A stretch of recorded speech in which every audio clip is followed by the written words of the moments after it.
because I love watching you and I love your honesty and I love your transparency. And, my story has come about, I was adopted as a young child through a gift that somebody gave my dad to adopt a child because they couldn't have children and couldn't afford it.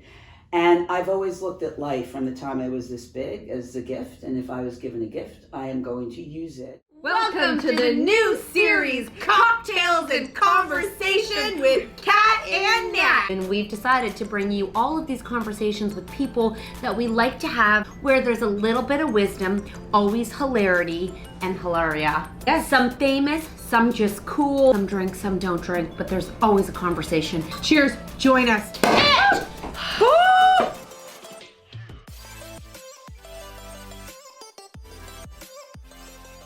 Mindy, Cheers. welcome to our podcast. How fun. No, really, I don't. I think a lot of, we've been on the WW journey for 6-7 months. Ah. And we'll take a sip first. Here we go.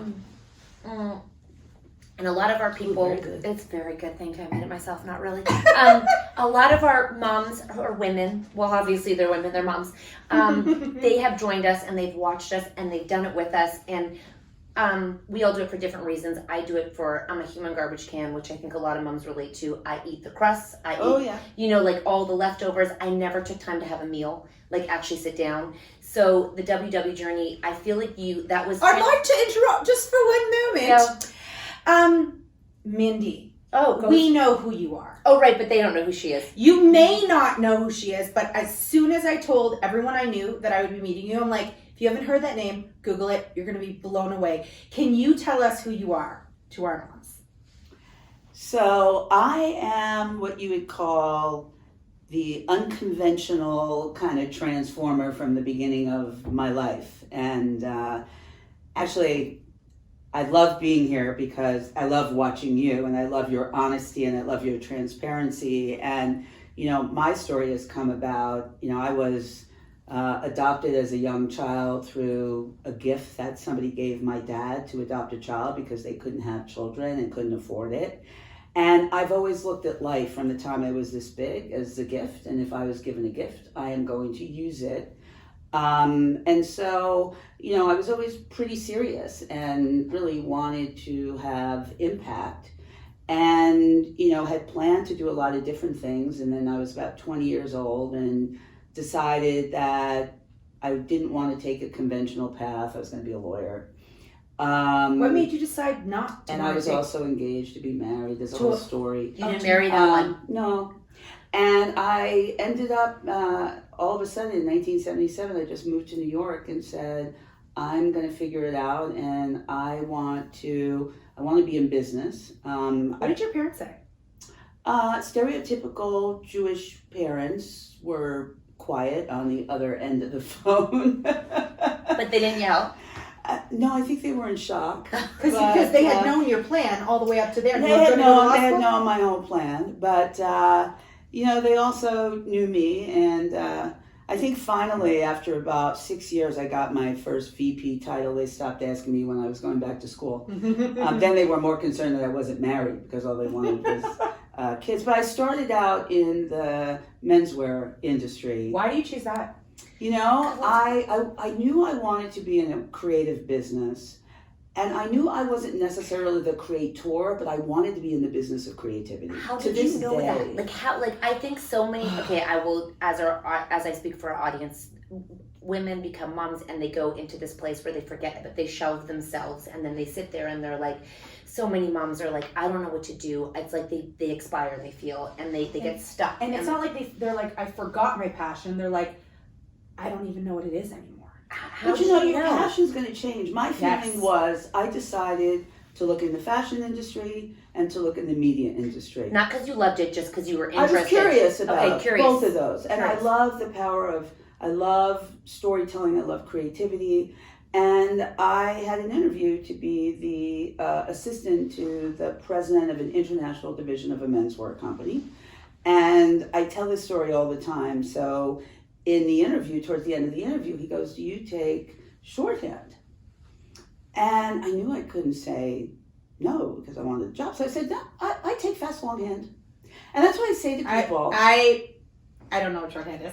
It's like when you do note taking, Like quick secretary- note taking. Secretary, like just Oh, bullet you points take of us. words. Yeah, well today, that. but you're too young because Okay. I mean I'm so old. They had a telex machine. You are not so old. But the reality is that I always say, rather than say no, be creative Yes. and say what is your asset that people are going to want. So Yes. I spent the first 18 years in men's where I started in sales, and I say to people all the time that the reason I was such a great salesperson is I never sold anything. I thought about people's needs and how I could creatively meet those needs, and I say that to this day. That's really the role even of leadership. And a really good salesperson, right? And yes, absolutely.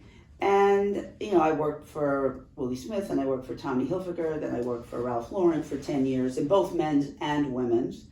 Then I was fortunate to work for Phil Knight. I ran Nike's global apparel business for 6 years, which was a fabulous experience. I'm still friends with Serena Williams, a lot of the people there. We watched you all afternoon, just so you know. Oh We my wa- God. I think everyone should watch that. Is that like public consumption on? Is that like Yes. everyone can watch that? The brave ones? Yes. Yes. You literally, I It's was. very weird watching the story of your life, I have I to say. I can only imagine when that's your story. I have to say. That's not all of our stories, but But it was wonderful. And then I was doing this unbelievably crazy commute, and as moms, you've been traveling, so you know what it's like. I was commuting between New York and Portland, Oregon, and I was out of the country all the time.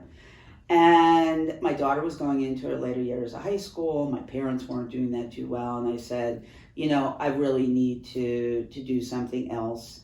I knew I wanted to be a CEO. Can I interrupt you right there? Yeah. We were not traveling moms before we started this, and we have started to travel a lot, and the opportunities are coming up and they're so exciting, and our moms and our husbands are supporting us, but our kids are at a point right now where they're saying, every time we come home, you leave all the time. And we know that what we're doing is for the family and for our business, and because we love it, and ourselves, and that the children are fine with us not being there. But sometimes, and a lot of the moms say to us, like, do you feel that guilt? And then we're like, they feel guilty going to work for the day to feed their children because they can't be in two places at once. And our whole mission is to let that You got to go. get rid of that guilt. Yeah.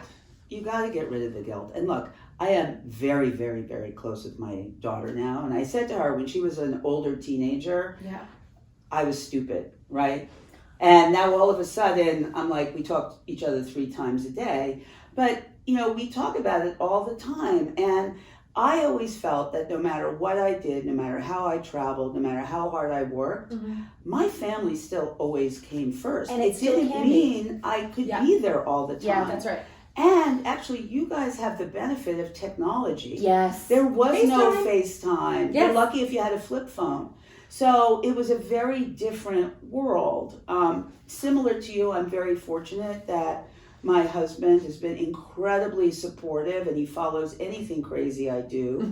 I have the same nanny for 20 years. Oh, amazing. so lucky. You put in a support system. Yeah. And, you know, and it's not that you're leaving them. No. You know, they're with you all the time. Yeah. You just happen to be in a different physical environment. And I like our backstory is 2 single moms, and I had to work ridiculous hours. And I said to my mom, because she often I tell the story, but she at one point was on a railroad track, and she's like, I don't know why I'm not worth being here for you guys. And I was like, I can't believe you even thought that. But I said to her, what you taught me was like hard work, resiliency, So my favorite word in the world is resilience. Yeah. And I think it's such an important characteristic in life and in business. And then the second thing I think that's really important is this ability to always look forward. Always look forward. It's not like you're never. I'll tell you a funny story. So, and you also have to remember that the things that we are traumatized about, our kids don't even remember. No, totally. We talk about that all the time. So my story, my daughter was probably 5. I can't remember exactly. And I felt so guilty. I was going to Hong Kong. I was traveling. And I'm like, but I got tickets for Disney on Ice. So I got tickets for Disney on Ice. So we're going to Disney on Ice. She's so excited. Everybody's excited. And then my husband goes, are you sure it's today? Because it's the Super Bowl. And of course I go, of course I'm sure. So we get in the car, we drive up to Madison Square Garden, which of course is closed. It's Super Sunday. Oh my God. And not only did I miss that day of Disney on Ice, it was the weekend before. Oh. She started crying. Yeah. I started crying. Yep. You would think that my life was over. Yes. I'm a terrible mother. Disney on Ice. Okay. Fast forward. Yes. We're in Florida, and I made arrangements for us to take cooking class together at this culinary institute. She's an unbelievable chef cook. Your daughter. Anyway, we go, and it turned out that they had canceled a particular class because they didn't have enough people in the class. So there I am, tears are rolling down. It's like Disney on Ice. She goes, "What are you talking about?" Exactly. I go, "Because it's." She goes, "Mom, we're in Orlando. It's fine. Let's go to the hotel and go shopping." Oh, I love it. And it's just one of those things that Because she so learned true. every bump, it teaches them something. and there's an event in New York every year. It's called the Mother of the Year, and they do Outstanding Mother, and it's my favorite event to go to. And it's women from business or entertainment or culture, and they really tell their story of being a business, woman, a mom, a celebrity, whatever it is. Every single one has a story like that. Oh, yeah, and every single one, We do even it all the every time. stay-at-home mom also has a story like Yes, that, where of where they're course. like, I failed, and we're like, no, you didn't. It doesn't matter if you're working, not working, you're still in our hearts. We want to be the best mom. And that's what we always say when we look back at our moms. Her mom must have was like struggling, and she felt so bad. She remembers the smile on her mom's face, and when her mom was happy. And I felt the same way. My mom was going through such a hard time. She was unexpectedly became a single mom, but I remember that she looked strong and she looked happy, and she picked herself up and she figured it out. And I don't remember all the other stuff. I'm sure she beats herself about that stuff all the time. We wrote a book, and my mom started to tell her story because she lived in a cabin with no electricity and no toilet and no one bedroom, and she was telling the story, and our editor's like, "What?" And I was like, "Yeah, it sounds a bit weird, but I don't remember it negatively. I remember it as her resiliency." And she was like, She made "We're it in fun. the woods, and we used to wake up and throw papers at 5 a.m. It was so fun before school." And I don't remember it negative, but she has carried it all the time. And when she started to tell the story, I was like, "It's really fun, Mom." It was But never like terrible. probably her telling you how she felt, getting that offer back, and you telling her that's No, not that had to be cathartic. And you're going to see the experience tomorrow and at the Oprah tour. because. Have you mentioned what your job is now? Yeah, I didn't get up to Oh that. God, we got too really busy. bad No, it's called interrupting. chat because it's conversation. So I left and I went to work for Barry Diller for 2 years running his retail portfolio, and then I took it public as HSN. Yeah. So I saw the numbers today. HSN, the television shopping. And then I saw this incredible opportunity to join Weight Watchers at the time, and this idea of leading this incredible brand that's been transforming lives for 57 years and leading it into this next generation around the incredible wellness company powered by the world's greatest science-based efficacious weight loss program built on the power of community. And I love community platforms, and I love legacy brands. I love brands with stories. So I was so excited to be able to join the company. Oprah had come into the company in October 2015. I joined in the middle of 2017. Wait, and she was like, it's her. She was like, not only did you join, she was like, there's no one else but you. But Like, you so know, that, it it was- was you. When we met the first time, I'd flown out to California, I went to her home, and we spent a day together, and it was like revelatory about just how aligned our visions were of what the business, the brand, and the people impact could be. And she really felt that there was going to be an incredible opportunity to bring the message out. Mm-hmm. And her greatest superpower is galvanizing people to take action for themselves, to set new intentions, to live the best life they can. That is her gift. Do you have a book? It's going to happen. I'm like, where's your These book? words sound like I'm they should be on just paper. listening. I'm like, I'm reading your it's book like in you my want me mind. to stop, rewind, and just keep listening. I know, like, I repeat know. it. Yeah, no, Wow. that's the next big project. You don't have anything else Do you on your ever hands. feel over your head? Do you ever feel Yeah, like do you I've feel gotten overwhelmed? to, like, do you ever drop a ball? everybody drops a ball. We drop.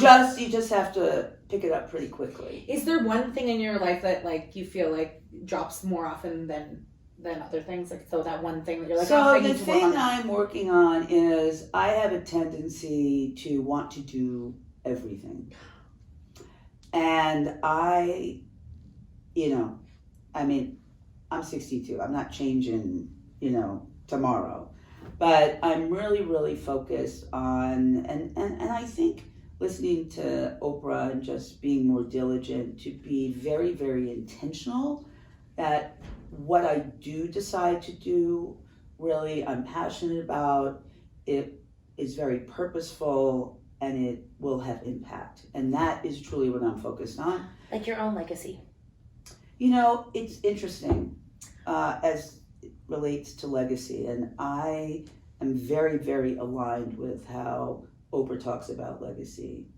Legacy isn't some, job you had, or it isn't some. Legacy is every single individual life you've ever touched. Totally. The way you make people feel. And my belief is that at any point in your life, whether it be personal or business, you have the power of impact.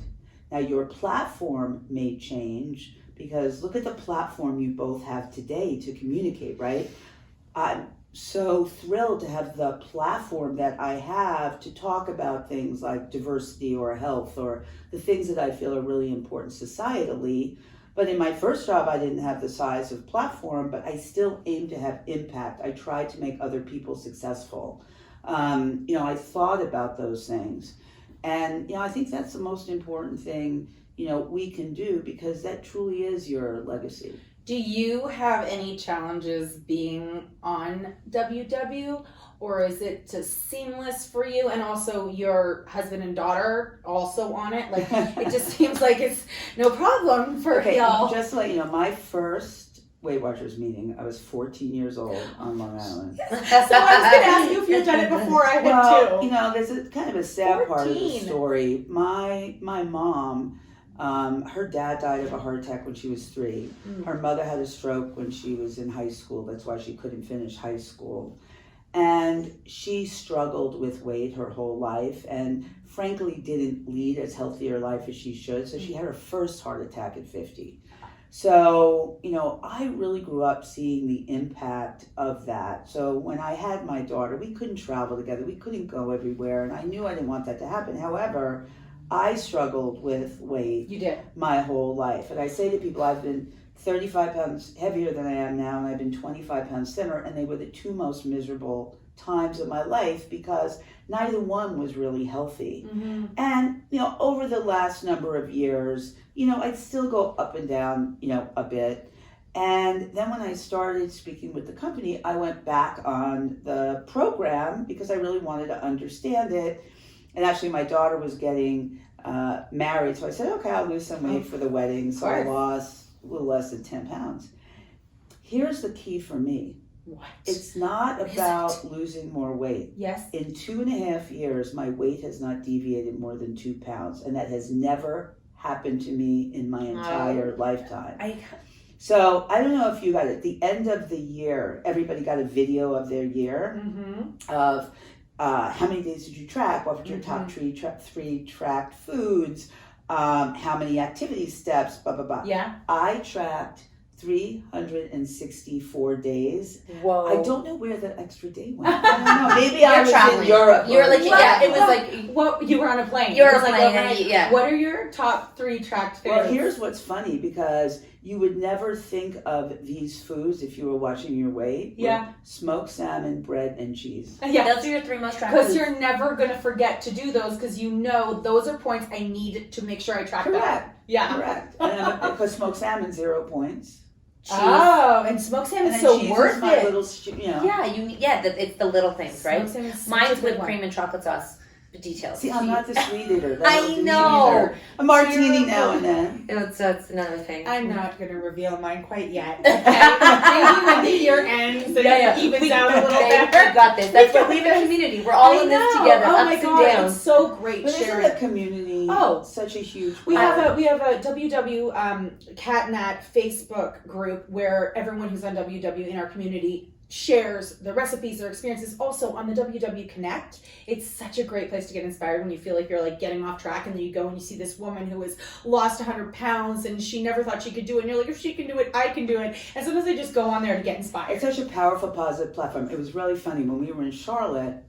Tina Fey was the guest, and so she came out on the stage with Oprah, and the first thing that she revealed is that she's a lifetime WW member. No. And she's not on any social media. No. Right? But she's on Connect. She goes, I don't really post, but whenever I'm having like a bad day, I go on. And I'm like, yeah, good for you. Yeah.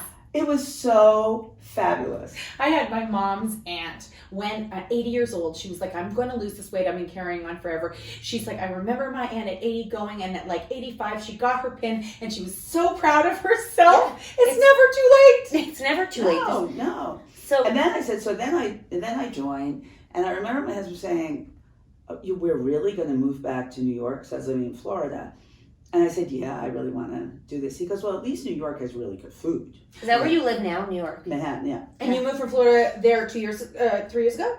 No, I had been going back and forth for like the first 5 years, and then the last 4 years I was living down there, and we had Florida and our home in the Hudson Valley. But then when I took this role, we moved back to New York permanently, right? And I lived here mostly in Manhattan most of my life.